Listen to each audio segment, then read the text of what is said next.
Good afternoon, and welcome to the Conversation with Al McFarlane. I am W.D. Foster Graham, the book review editor for Insight News, and I will be your host today. Now, Conversation with Al McFarlane covers all avenues of the African and African American diaspora, and we come to you live from Minneapolis, St. Paul, Minnesota. We are continually looking at boosting our subscribership. We have already surpassed 500 subscribers, and we're shooting for 1,000. So we encourage you to like, share, subscribe, tell your friends, tell your family about us. And since today is book chat, that's Thursday, because Al coined this phrase wordsmiths, books, our creative energy around books, poets, prose, plays. And today, it is my good pleasure to introduce to you another gifted author by his name, Isaiah Allen. Now, he is a 23-year-old type 1 diabetic from West St. Paul, Minnesota, and he's an alumnus from the University of St. Thomas, where he studied leadership and management. He's also a former college athlete who remained on the football team for his first 2 years of college until he decided to pursue new ventures at his university to grow his professional development. Such ventures include being part of the Racial Justice Initiative at the University of St. Thomas and becoming an instructor at the university to teach a class about nonprofits, where he could continue to pursue his passion of giving back to the community. He has served on many boards, which includes the board of advisory for a nonprofit preschool called Minneapolis Nature Preschool. He has been accepted to be on the board of directors for a nonprofit called Girls Are Powerful. And he has worked in the tech space of tonal systems, as in global strategic sourcing and as a sales supervisor. Now, currently, he serves as a major gifted officer for Ascension Academy. And of course, on top of this, since this is Black History Month and we talk about authors, he is the author of a children's book called A Smile. Isaiah, welcome to the Conversation with Al McFarlane. It's a pleasure. Thank you so much for having me. Thank you. Like I said, you have accomplished much in your life. Just going forward now, I can say that because my son's 23, and say your generation is doing amazing things. So, tell us about Ascension. That caught my attention. Ascension Academy.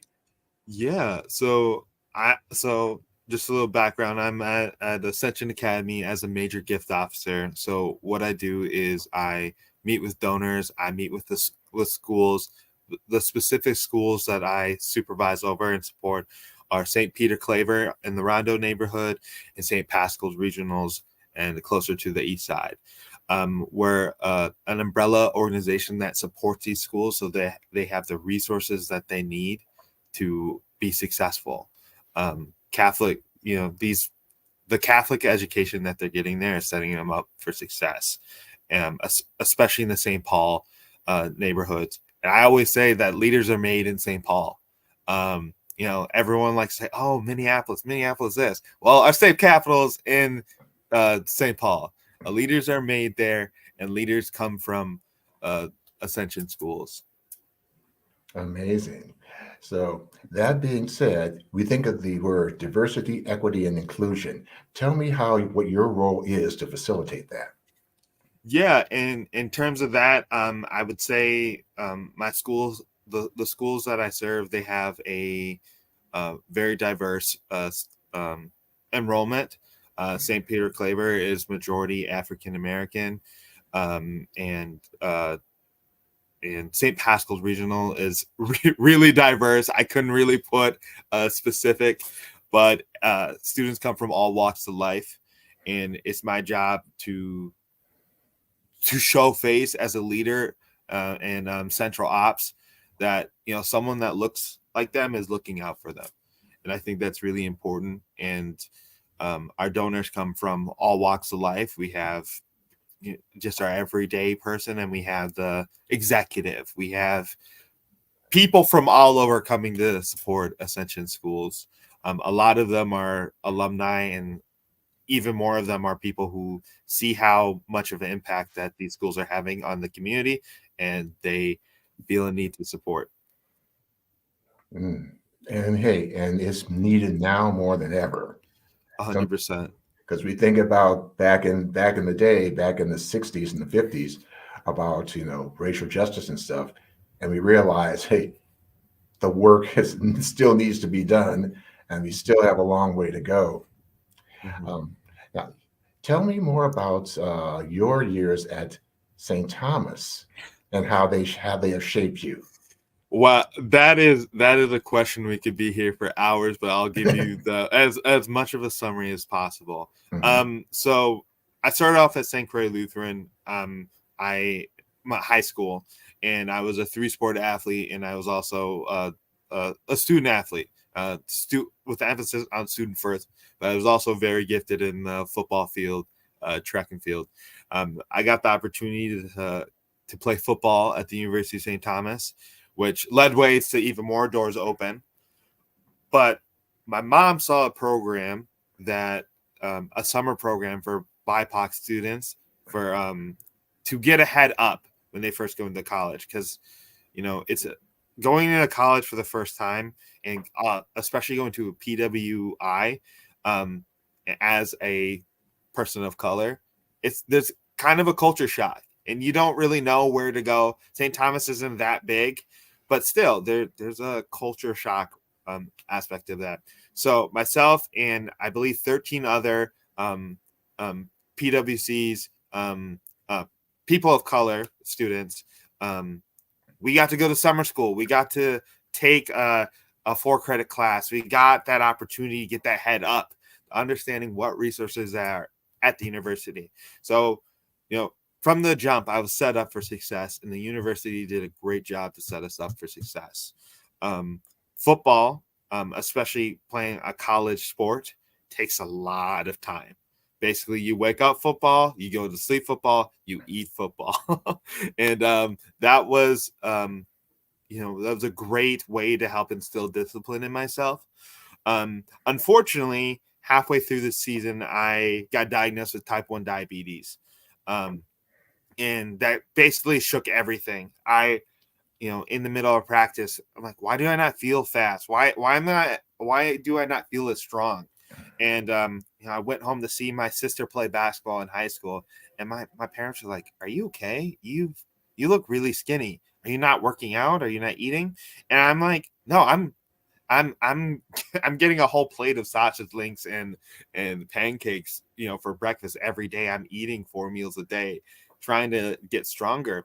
And eventually, one day, I woke up. I felt all dizzy. I was trying to walk across campus, and I started throwing up. And I don't take anything. I didn't drink alcohol during the time because I was underage. And I called my mom right away. I'm like, something's wrong. And it was really interesting, and this just goes to show motherly instinct.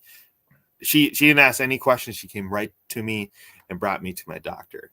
My blood sugar ended up being like 400, and I was put in the hospital. I was there for maybe a week, and it was really scary. And so what I was more scared about, other than having the diagnosis, was like, how am I going to navigate? Like, how am I going to play football? How am I going to? I'm letting my team down. I didn't play much at all because I'm a freshman. But Coach Crusoe does a fantastic job in making sure everyone, no matter the role, feels like they're a big part of the team. And Coach Crusoe called me and told me, "Hey, focus on getting better." That's what everybody else told me too. And I had a desire, once I got out of the hospital, to get back into it. I medically redshirted because that was just the safest thing, and to protect my eligibility as well. But I worked really hard. Harder than anything I ever worked ever. Harder than studying for the ACT to try to get better. I lost like 60 pounds. When I tried to do push-ups, it hurt. It hurt my hands because I had no muscles in my hands. So I worked really hard and I ate. I was in the gym eating. I was with my nutritionist. And this is all to say that St. Thomas did a fantastic job of having the resources available and supporting me. Not to say that everything was perfect, because there wasn't. During my freshman year, there were a number of racist incidents that happened with the students, and I can't put that blame on the university because they don't control the individual. But someone wrote the N-word in one of my friend's bathrooms, and everybody in the room just happened to be black. And so it's our understanding that it was a targeted thing, but that's something that really shook us to the core, because we're like, how can they like celebrate us and support us, and then this happened? But again, St. Thomas did a wonderful job at helping bringing the community together to support us.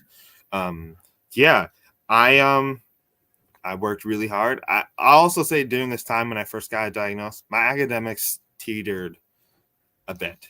When you have a life-changing thing, your focus goes different places.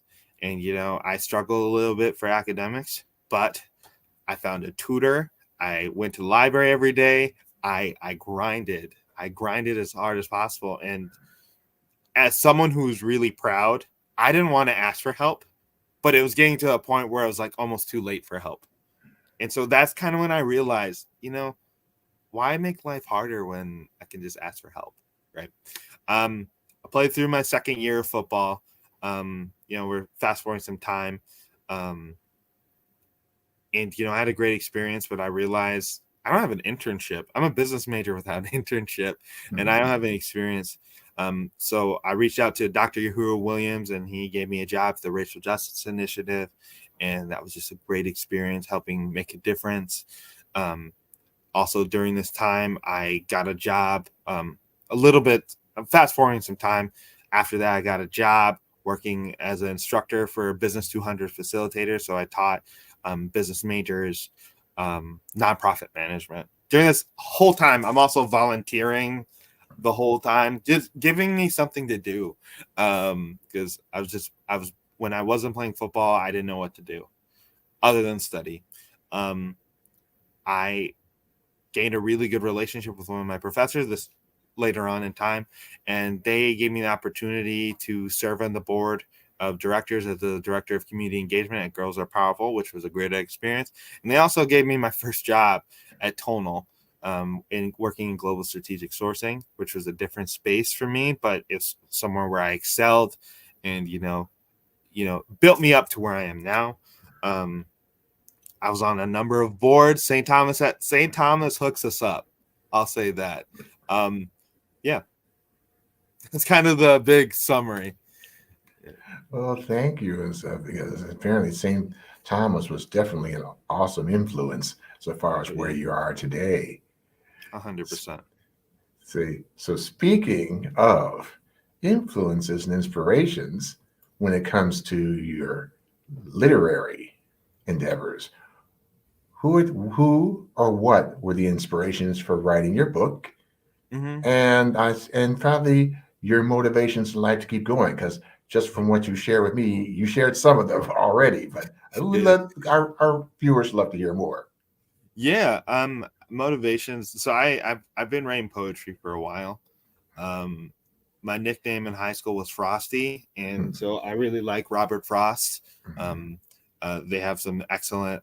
They have a poem called Rose Garden, which isn't I guess the two rows diverge is like his poem that everyone knows them by, but Rose Garden is one of my favorite poems by him, and like his last name is Frost and my nickname was Frosty, so I'm like, okay, this is cool.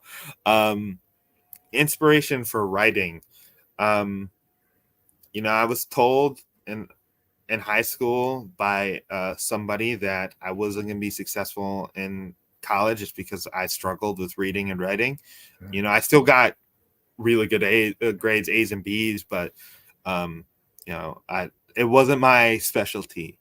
And I kind of took that as motivation to like, let me do something that they said I couldn't. English just so happened to be my best grade, one of my best grades at university. So it made me like look back and be like, everything you said I can't do, I did. But inspirations to writing the book. I had this was senior year, around January, and I was having this like existential crisis of like, okay, if something happens to me right now, like what do I have left? Like what have I left? And I'm like, I can write a book. And the shortened way of saying that is when people ask, why'd you write a book? I'm like, because I can. And I finished writing it in 2 weeks. And the process of like sending it to an illustrator, professional editing, that I was finished with everything on my graduation date. So I was able to accomplish something like that.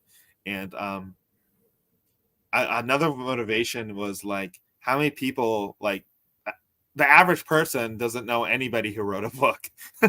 And I wanted to subvert that. And, it's something that no one can ever take away from me. And I really value that. Amen, amen, amen.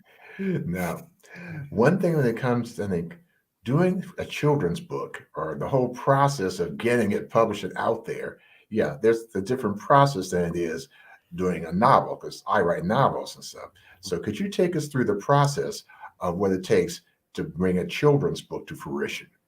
Yeah, I think it's important, with my motivation of it. So my mission with that is I wanted to produce a work that can be enjoyed not only by children, the primary audience is children, but by everybody, that inspires a message that you can make an impact on not only the people around you, but the environment by just being positive and by smiling. And you can switch smile with any other word. You can say Jesus. You can have it be Jesus. You can have it be, any adjective, any noun. You can just put it there in the case of smile. But I think the big thing is having a message, a positive message, because in the age of social media, everyone's influenced by everything. And, some media sources don't have the best intentions with influence. And I wanted to be on the right side of influence. I think that's really important. Yeah. Indeed, indeed. Well, before we came on the show, you're talking about media and seeing persons who look like us and stuff, and especially what the kind of media has done that could, what they say, try to overshadow the good work some persons have done in the media. Would you like, can you elaborate on that? Yeah. So, what you're referring to is when I was speaking about one of my favorite childhood cartoons, which is Little Bill. That Yes. was produced and I believe and created by Dr. Bill Cosby, and there's no excuse for what that they have done to people, but that was probably the first media like seeing like a children's cartoon of someone who looked like me, and like that. Now that I'm looking back and reflecting on it, it I think what a lot of media does today is that they shine the light on, oh, we have a black character, right? But the Little Bill was a cartoon. It was showing positive family dynamics, and it really didn't matter what color you were. And I think that was really important to show race, but not to make that the only thing that matters, And I think something that we can appreciate when we're not represented like that enough in media. We're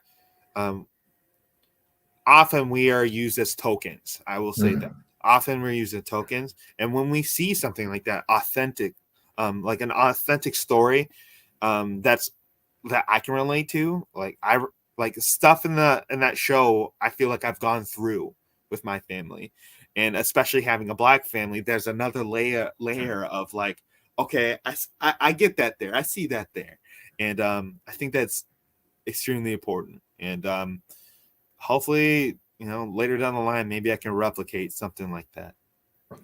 Hey, I have no doubts that you will. Indeed, and so because they say a positive attitude goes a long, long way. So, by the way, did you ever see reruns of A Different World? No, Oh, but I'll have to add it to my list for sure. by all means, check it out because you look at A Different World, it shows us as persons of color in a college setting. Oh. And one of the things that happened was supposedly that show wasn't supposed to work, but Mm-hmm. it did for 5 seasons. So there's a reason for that, especially when Debbie Allen came on board Mm. to produce it. So Yeah. by all Like, means, one of my favorite, like older, I'm 23, so I don't mean to show anybody expose anybody's ages for me being young. But The Fresh Prince of Bel-Air, mm-hmm. um, what a fun. I would say for the most part they dealt with serious themes, but um, it was such a positive show, and Mm-hmm. I would say often, especially during that time of when the show, rarely was it depicted wealthy black households. Um, at least to my knowledge, and excuse me for my ignorance. I'm only 23, so I really appreciate the patience with that. But seeing uh, wealthy black households, there was drama in the show. Don't get me wrong, but I think it was just so positive, and like again with good times. That was a show that people, everybody, no matter what you looked like, they would sit behind the TV and just watch it, because it was a positive and it had a good message. Oh, indeed, indeed. Now, since this is Black History Month, then I recently took a tour of the Gibbons collection at the Anderson Library here in the university campus. And that collection has the largest collection of African American literature, in one of the largest in the nation. I mean, they go back even having the first book ever published in the US by an African American, and that was Phyllis Wheatley's collection of poems. And I definitely had the honor of holding that book in my hand, along with letters, books, periodicals, coming up to the present. So when it comes to authors of color, who are the authors that come to mind for you, that inspire you in your Yeah. journey? Yeah, I'm gonna kind of go more new school if you don't mind. Mm-hmm. Dr. Hero Williams has Mm-hmm. I think he has a couple books about Jackie Robinson. Um, just a great writer, and I think it's because I know them. I know the human, Dr. Hero Williams, Mm-hmm. where just makes it. I'm just inspired because I see this person. I've shook hands with this person. Yes. Um, Thuba Young. She is amazing. She's also uh, uh, a black author. She's amazing. She has a book called My Daddy Tells Me. Um, and I know her personally. I consider her a great friend. One of the pictures, my intro picture was with her and Representative Maria Isa. So just great people. And that's what inspires me is that they're just true. They're just a true, authentic people, and I can't be thankful enough to have, I consider them mentors, but they're my friends. And now that I have a book, they're my colleagues. And so that's like really interesting to, say. But um, I bet holding that collection of poems was just like a spiritual, like, connection. It's like when I first got my book in the mail, I was like, oh my gosh, I did it. Yes, And indeed. and I'm like, this is the same feeling that every author gets when they get their first book. And this is the first copy I ever have, so I should put in like a case somewhere, but I usually have it in my backpack to show people. Mhm. I understand that. Say the two biggest moments for us as authors is one you've already described is when you hold the work in your hands for the first time. The other is when you complete the work. Right. And it's really funny because, like, back to St. Thomas for a little bit, but Yes. I kept this pretty, pretty down low. Every time like my professor's like, what are your goals? I'm like, I'm gonna publish a book this year while I'm in school. And then everyone would roll your eyes and be like, oh, I don't know. But I had a lot of people who believed in me. And when I had it, everyone was like, oh snap, he did it. I'm just a kid from West St. Paul, and I was able to do something that's gonna last forever, as long as the earth is here, for sure. There you go. There you go. Now, this quote that you mentioned here by Mike Tyson, I'm a dreamer. I have to dream and reach for the stars. And if I miss a star, then I grab a handful of clouds. What does that quote mean to you? Mike Tyson, someone who is considered controversial figures in certain spaces, but I really see them as an inspiration of everything that they've gone through and what they've achieved. If any of the viewers have had the pleasure to listen to his podcast or hear someone speak recently, it's just so profound, and I can see the vision. Like, if you've ever seen a Mike Tyson fight, his eyes are focused. And, sometimes I feel like he wasn't just focused on his opponent. He was focused on his dreams. He's focused on accomplishing everything he put his mind to. Someone who came from nothing, who is on top of the world. And, sometimes I change that quote a little bit and, like, reach from the skies, and instead of getting the star that I initially wanted, I grab a handful of a couple other suns, because I think when you have that positive mindset, you can do anything. That is so true. That is definitely so true. So we're going to take a moment here, take a little break, and then when we come back, viewers, you're going to get to hear this very gifted author share his work, A Smile. Are you or someone you know recovering financially from the COVID-19 pandemic, the lockdown, or any other reason? If so, help is available. Findhelp.org is a site to find a wide range of resources, including food, medical care, and more. The best part is based on your zip code. Visit findhelp.org, enter your zip code and the service you need. You'll get a map directing you to the organizations that can help you. Help is waiting at findhelp.org. If you need help starting anew, findhelp.org is the site for you. Well, welcome back to the Conversation with Al McFarlane. I am W.D. Foster Graham, and I'm here with our special guest author, Isaiah Allen.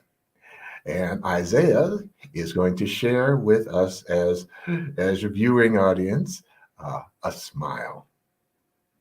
Thank you. Can I get my book up? Awesome. Thank you so much. So, A Smile, written by Isaiah Allen, that's me, and illustrated by Mel Dwarma, a fantastic artist out of Indonesia. She's great. You can find her on Fiverr. That's my shout out to her. This book belongs to the viewers of this show tonight. A smile. A smile beginning the day sets the scene for happiness and play.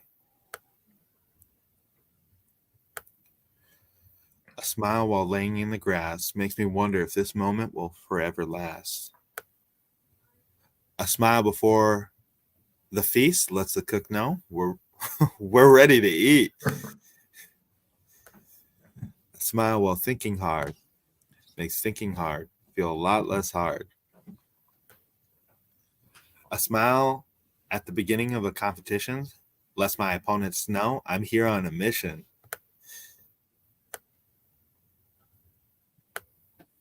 A smile before a big speech lets the crowd know I have something good to teach. A smile from someone you haven't seen in a while makes life that much more worthwhile. A smile makes me want to go the extra mile to be a better person and to do everything with a little bit of style. A smile from someone you love and care about makes living in this crazy world that much more worthwhile. Thank you. Thank you, thank you, thank you, Isaiah. Now, I noticed there's one thing that was there about the Easter eggs in your book. Now, we're started Lenten season as of yesterday. So tell me more about that. Okay, so Easter eggs is a term of just like something special, a reference to something, and everything. If we can present it again, a reference to something specifically in my life, and so this is kind of a thank you letter to and showing appreciation for all the awesome things that's happened throughout my life. Yeah, so this room, growing up, I could see the backyard, and I'm just an admission. My room was never this clean at age. And yeah, I'm working on being more organized, but it was never this organized. I always had stuff everywhere, and so I had to give myself a little bit of credit without exposing myself, because Mhm. all my family members know, like, your room was never this clean. I'm like, I know, but the readers don't need to know that. Yeah, we had swing sets in our backyard, and something I always remember from my childhood, from like 5 to 6, and even before that, is playing with my little sister and my parents in the backyard. Outdoors was a really big part of our life. This is homage to my first dog, Farah. She's a German Shepherd. I have 2 more German Shepherds now, but Farah is one of the most loyal dogs ever, and I love her to death, and she's always there in my heart with me.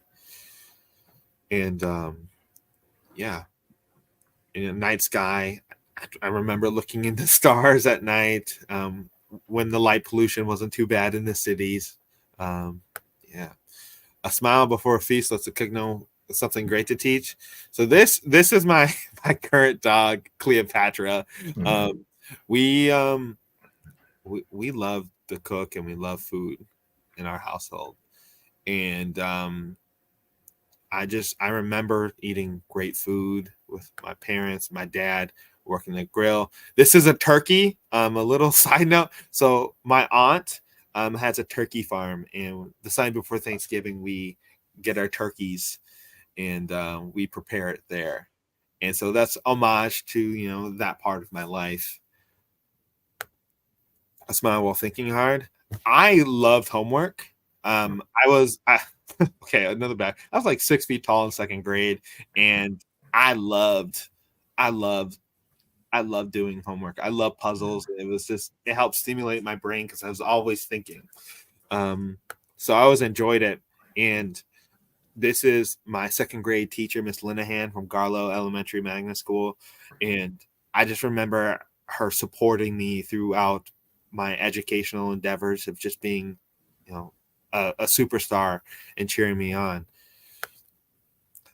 Track and field. This is paying homage to my track and field history. My mom and dad were also really successful in track and field. My mom went to Harding. My dad went to Highland. Great athletes. But I really I really liked competition. And I would always have a lot of fun. And my coach would say, "Hey, you got to focus up, stop smiling." But there's not much you can say when you're the first across the finish line. So, oh, I was really clumsy, so I always had cuts and scrapes. When you grow as fast as you do, a gust of wind would have knocked me over. I filled out a little bit, so that's not much of a problem anymore. This is showing a dream of mine.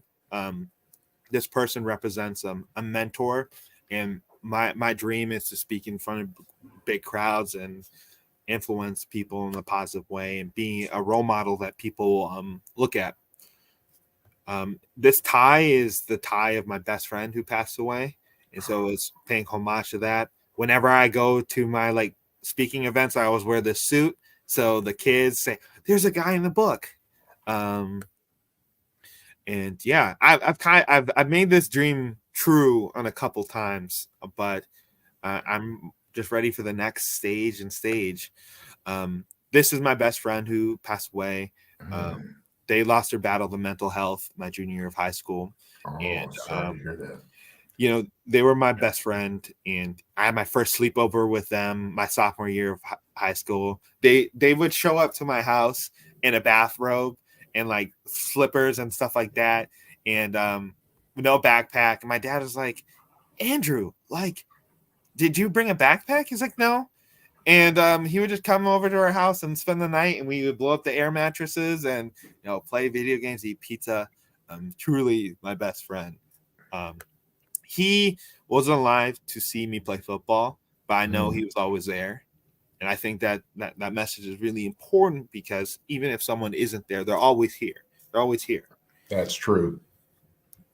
And, this is my beautiful girlfriend. She loves flowers. And, that's something I picked up on. And I got her flowers. I asked one of her friends, like, what did she tell you about me? And she's like, and her friend said to me, "Oh, that you're really nice and you give her flowers."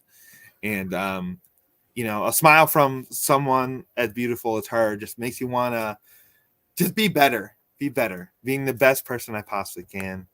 And then there was a little girl who was in the family pictures. This is my sister growing up.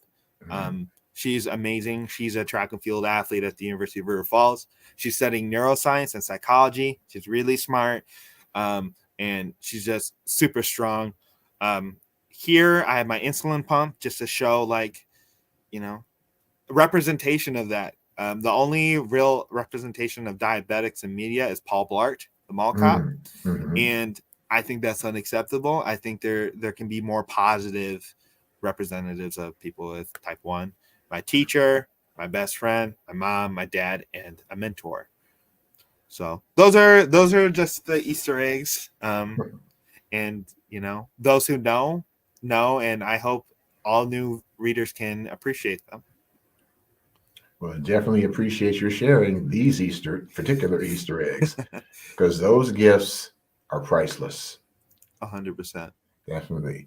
Now, when it comes to books, you said this is your first books. Okay, are there some more to come? Yeah, so I've actually finished writing 3 more, but I self-published this and did it all myself, and it was a lot of work. So I'm kind of shopping around looking for a publisher, an indie publisher or a bigger publisher to help get my works out. Makes it a little bit easier for me. And now that I'm working a full-time job, there isn't as much time to produce, be the creative director. But, I have them in the works, and I just released my book in August. So it's still a really new book. So. Hey, that makes a difference, especially when it comes to children's books. It's very rare that you see men write them.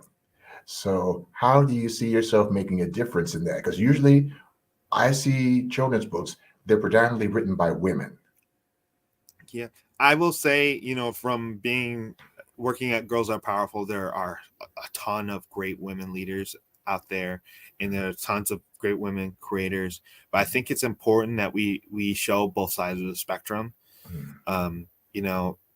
We breaking down the barriers of being toxic masculinity, breaking down some of these barriers that are on men, showing how we can be vulnerable but also still stoic and masculine. So just showing every side of the spectrum. That's what I want. I want to be the best representative of myself I possibly can. And I think the male figures in my life have really helped put me in the position to speak on some of these things and be positive. And so I have to give all props and flowers to all the important male figures in my life. Indeed, most indeed. Uh, when I think about quotes, I think about this one. So you can tell me, how you see yourself in this too. It's an African proverb that says, "Until the lion tells his side of the story, the tale of the hunt will always glorify the hunter." That is deep. I really like that. Kill the lion. Um, I think when we talk about mainstream, for example, typically and for a long time, mainstream was very much white media. White represent. I wouldn't even say white representation because they were the mainstream. And recently we are having emergence of great black directors, black writers, giving their side of the story. Jordan Peele has produced some of the best movies I've ever seen, and I can put them up there with any director, and it's giving the world and people who consume media a new mindset, a new taste of that. And also when it comes to on the business side, from business executives, they're saying, okay, what, these black directors, they know what they're doing, and they're reaching an audience that has never been reached before, and they're opening doors for everybody. Yeah, I hope that answers your question. But I think that's an amazing quote, and I really like it. Well, it does, Isaiah, because it's part of our stories. Because in sharing our stories, we're the ones that are controlling the narrative. And Right. when we control the narrative, we control the perception. 100%. So, so and again, I'm just from reading your bio, and so I like to ask, what are the many of the ways, because I see you've been on different boards in certain different areas, how that contributes to you as a person paying it forward. Yeah. And I have to give all thanks to my parents for this. They've instilled the love and the importance of community service and giving back to our communities. And this is also why, in business class, I had a different perspective, because we can't just take from our communities. We can't just take from our environment. We have to put back in.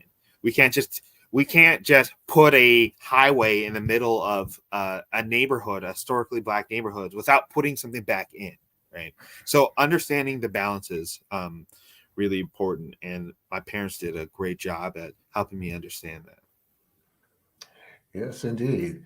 Because yes, I was born and raised here in the Twin Cities, and I was probably too young to remember it. But yeah, when 94 was put right through the Rondo neighborhood, and 35W went straight through South Minneapolis. Mm-hmm. And okay, so yeah, but what's coming back to the neighborhood? Mm-hmm. So now,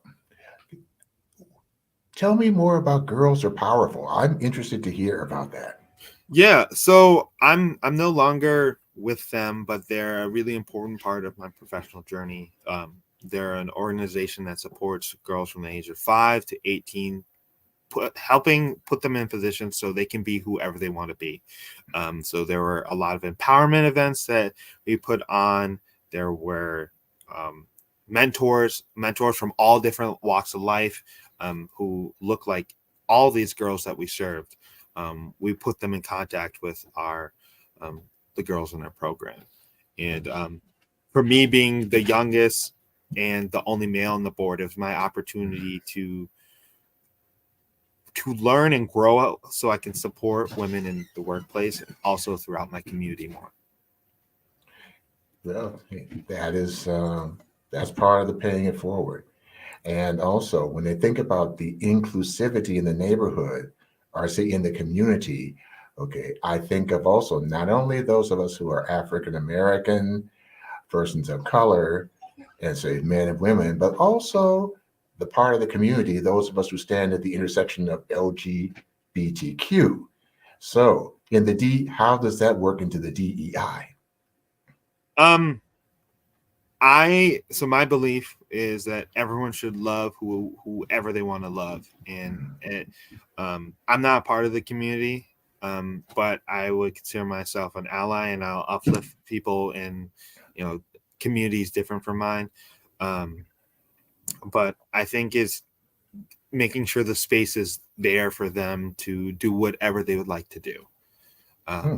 Yeah, I wish I had a better answer for that, but I kind of, I kind of am friends with everybody.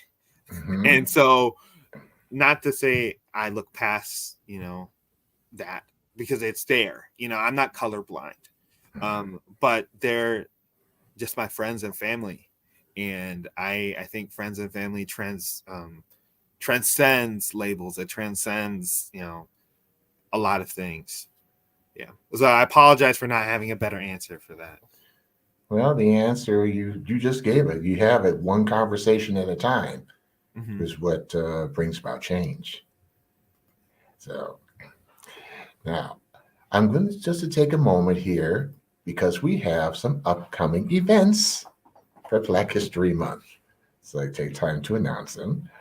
Our first event now. Oh, I have to say I have to be corrected about something regarding our subscribership. It's not 500, it's 600. So yes, we're getting there. And now all of these events are free and open to the public.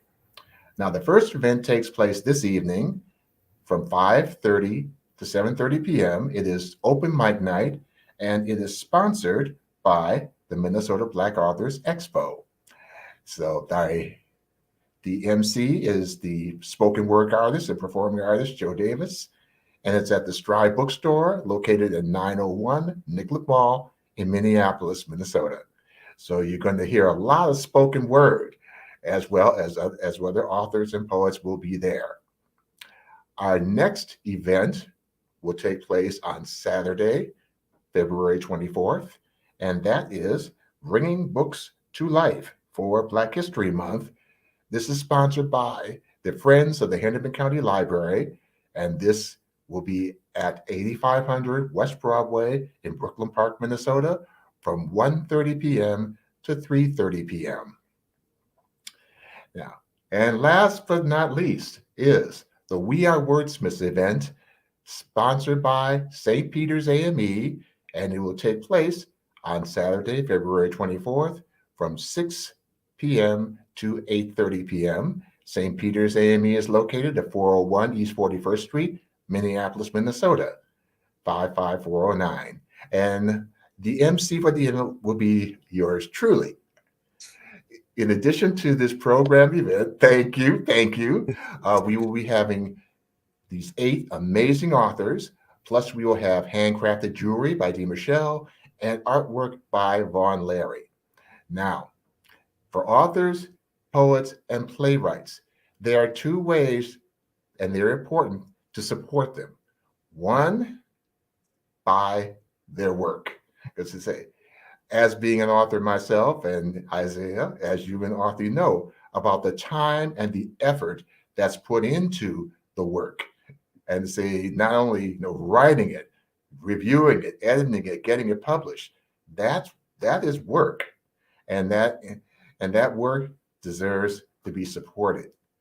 Now, the second way to support Black authors is by like it, write a review. Now, if it's on your author's website, if it's on Barnes & Noble, if it's on Amazon, write a review. It doesn't have to be very long, but these support the attention that our authors get, and it supports their sales.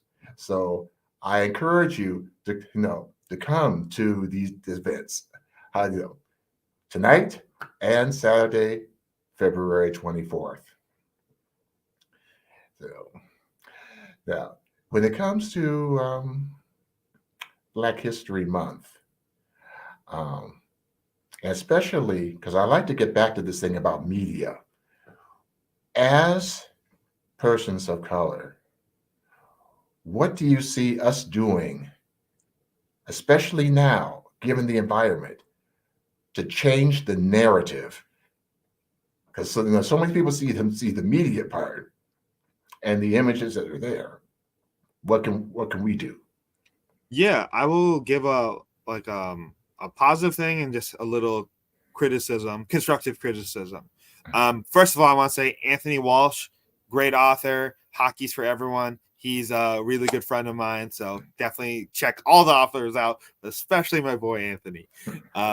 But yeah, in terms of changing the narrative, um, we're in an age where someone can reach millions of people within 10 minutes, if that.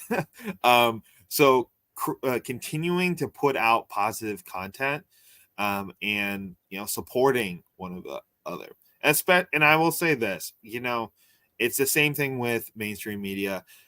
The most popular things are usually the most negative things. That's just how it is, and it's really important.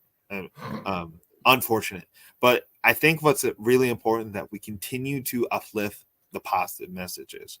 Um, More non-traditional artists, more creativity. I will say, I'm using an umbrella. Everyone has different gifts in different places, but some of a lot of the Black artists that I know are some of the most creative people in the world. Have to shout out again Amber Woodhouse. She's from St. Paul, went to Central, went to the Walker West Music Academy, and she's a fantastic performer. She's played at the NFL draft party, just doing a lot of great things. And it's important that we support them, and it's important that we support the people where we're from. I think that's the biggest thing. Yeah, because the hope with that is that their success, they also gets funneled back into the community. So we have a cycle of talent. We have a cycle of passionate young folk to take on the torch. That's so true. Because to say, what we put out there in terms of our energy, it comes back, and that is just so important. How we support our artists, and see, because many things have come to change because of the artists, the authors, the poets. That is the very important part of our history. And so, and in that, you think about the storytellers that come that, and also the griots, because we are descended from those kings and queens, and the griots who are telling the stories that were handed down through the generations, and that Yeah, and continues. Yes. sorry. And I will say this: a big thing for me is that I want to be in these positions of leadership, in this position of influence at my age. I'm 23, and I've been told I've accomplished more than a lot of people in their 40s, and I'm really blessed to have that. And I want young folks to see that and be like, I could write a book at 13. Continuing to go on, because man, these kids are talented. Not to shout out Ascension even more, but I will. The kids under Ascension are some of the most talented children I've ever met. Better handwriting than even me. they're just amazing. Sounds like we have a lot of future authors and poets over there. Oh yeah. Definitely looking forward to at some point seeing their work on this show. And speaking of your work, reviewers and viewers want to know, where can we purchase it? Yeah, you can find it on Amazon if you do type as A Smile by Isaiah Allen. I'm the first one to pop up. You can find me at Isaiah Lee Allen on Instagram or Isaiah Lee Allen on LinkedIn. I post a lot of my speaking engagements and some of my upcoming events, which include I'm speaking at the Juneteenth celebration in Edina Wednesday, June 19th from 5:15 to 6:15 at the Edina Pavilion. So Awesome. Well, I want to say thank you, Isaiah, for being on our show, sharing your stories and sharing your gifts, because I say that's another jewel that's part of our diaspora. And we appreciate you. And say, look forward to seeing you at further events. oh yeah, for sure. And Most I just definitely. Go I ahead. want to thank you. Thank you so much for having me. Thank you so much, Cooper, the producer in the background, doing amazing things. You're amazing, and you gotta. I think it's important that we show thanks not only the people in front but all over, because they make, without the people in the back, nothing else happens. Indeed, indeed, indeed. And Cooper, yes, you are definitely appreciated as part of this show and part of the process. So, well, this has been the book chat portion of the Conversation with Al McFarlane. I am your host, W.D. Foster Graham. And in the meantime, thank you. Stay safe, stay well, and we'll see you on the next go around.